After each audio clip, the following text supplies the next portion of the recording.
How to disable location on Snapchat. So first is to launch the Snapchat application. Then tap your profile icon located on the upper left corner. Now tap the gear icon which is seen on the upper right corner. Now scroll down until you find Privacy Control. Now under Privacy Control, you will see My Location. Tap this option and now tap the toggle button beside Ghost Mode.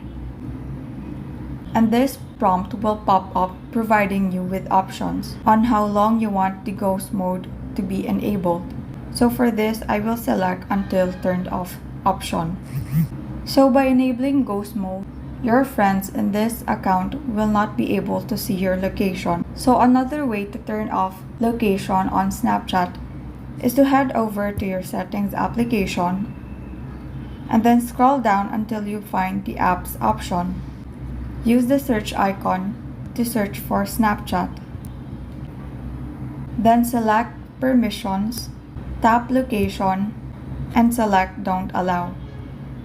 And so those are the two ways on how to disable location on Snapchat. Thank you and have a great day.